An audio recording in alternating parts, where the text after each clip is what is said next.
नमस्कार, मैं सैयद अख्तर श्री अरविंदो सोसाइटी की ओर से आपका बहुत बहुत स्वागत व अभिनंदन करता हूं। हम आज शिक्षा में शून्य निवेश नवाचार कार्यक्रम ZIIEI द्वारा संकलित एक रोचक नवाचार के बारे में आपको बताएंगे।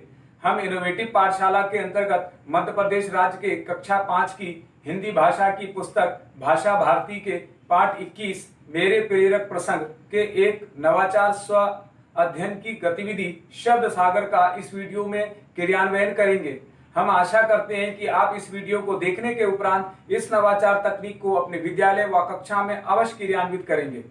इस पाठ को ZII के कई नवाचार गतिविधियों से पढ़ाया जा सकता है, परंतु आज हम इसे शब्द सागर से समझेंगे। आइए सबसे पहले पाठ का सार समझते हैं। प्रस्तुत पाठ मेरे प्रेरक प्रसंग मनुष्य को कठिन परिस्थितियों में कैसे जीवन जीना है के बारे में बताता है। यह पाठ जीवन जीने की कला पर आधारित है। इस नवाचार की नवीनता व विशेषता यह है कि इस नवाचार से छात्र अपने सहपाठियों के साथ मिलकर पाठ का पुनः अध्ययन करते हुए गतिविधि का आनंद लेते हैं, अपनी शब्दावली बढ़ाते हैं, अभिव्यक्ति की कला और लेखन शैली का भी विकास करते हैं, स्व अध्ययन की उपयोगिता को भी समझते हैं। नवाचार क्रियान्वयन प्रक्रिया के अंतर्गत पढ़ाए जा रहे पाठ के पुनः अध्ययन के लिए शब्दावली पर्यायवाची शब्दों का प्रयोग करते हुए पूर्व में पढ़ाए गए पाठ पर आधारित चित्रों, शब्दों, वाक्यों, कहानी, कविता, समाचार, मन की बात आदि का पर्ची के माध्यम से पाठ की शब्दावली को दोहराते हैं। इस नवाचार के क्रियान्वयन में 20 मिनट का समय लगता है। पूर्व प्रबंधन के लिए शिक्षक को एक रंगीन चार्ट पेपर, स्केच पेन और छोटे बॉक्स की व्यवस्था करनी पड़ती है। साथ ही कुछ निर्देशों का पालन भी करना पड़ता है, जैसे गतिविधि कराने से एक दिन पहले ही छात्रों को पाठ में आए हुए नए शब्द, वाक्य, कहानी, कविता, समाचार, मन की बात आदि को पर्ची पर लिख के लाने के लिए कहा जाता है। पर्ची के पीछे अपना नाम और कक्षा भी लिखवानी होती है। साथ ही साथ गतिविधि में सभी छात्रों की भागीदारी सुनिश्चित हो, यह भी देखा जाता है। जिन छात्रों को शब्दों को बोलने में कठिनाई होती है, उन्हें शिक्षक द्वारा सहायता प्रदान की जाती है। पुनः अध्ययन की प्रक्रिया में पाठ में आए हुए पर्यायवाची शब्दों और शब्दावली का पर्ची बनाकर पाठ को दोहराया जाता है। शिक्षक इस बात का भी ध्यान रखते हैं कि पाठ का अध्ययन व व्याख्या पहले से की जा चुकी हो। साथ ही साथ बॉक्स को रंगीन चार्ट पेपर आदि से सजा दिया जाता है, जिससे कि छात्रों की रुचि गतिविधि में बनी रहती है।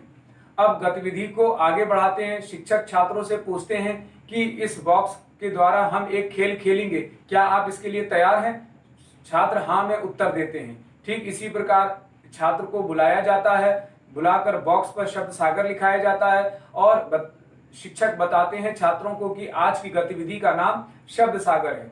अब गतिविधि के नियम भी शिक्षक छात्रों को समझा देते हैं। इसके बाद छात्रों द्वारा बनाकर लाई गई पर्ची को बॉक्स में डलवाया जाता है।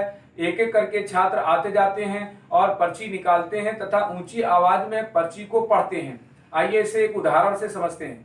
किसी छात्र ने पर्ची निकाली और उस पर कमल शब्द लिखा है, तो छात्र उसे पढ़ेगा और पाठ के आधार पर उसका पर्यायवाची शब्द पंकज बताएगा।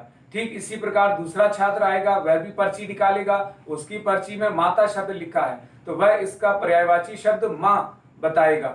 इस प्रकार शिक्षक इस गतिविधि को अंत तक ले जाते हैं तथा अंत में बताते हैं कि आज हमने पाठ मेरे प्रेरक प्रसंग से नए नए शब्द व पर्यायवाची शब्दों को सीखा। इस प्रकार निष्कर्ष रूप में देखा जाता है कि इस पाठ से सीखने के अनेक परिणाम प्राप्त होते हैं, जैसे अपनी पसंद की कहानी, कविता से प्रश्न पूछना, हिंदी वर्णमाला के अक्षर व ध्वनि को समझना, उसे अपनी भाषा में बोलने की समझ विकसित करना, अपने निजी अनुभवों को पढ़ाए जा रहे पाठ से जोड़ते हुए प्रश्न उत्तर करना, निजी जीवन कौशल से अपना तर्क देना, कही जा रही बात, कहानी, कविता को समझने की समझ विकसित करना। साथ ही साथ इस नवाचार से सभी छात्रों की भागीदारी को सुनिश्चित करना। साथ ही चित्र, पोस्टर, पेंटिंग आदि से छात्र पाठ का आनंद उठाते हैं, विषय पर आधारित शब्दावली, लेखन और बारीकियों को समझते हैं। इस नवाचार में पीआरटी अनुपात का भी ध्यान रखा गया है और साथ ही साथ ये नवाचार विशेष आवश्यकता वाले बालकों के लिए भी उपयोगी है। मेरे प्रेरक प्रसंग पाठ को निर्धारित माह में ही पढ़ाया जाता है, जिससे कि सभी छात्रों के जीवन कौशल मूल्य में वृद्धि होती है। इस प्रकार देखा जाए तो यह नवाचार एक रोचक नवाचार है।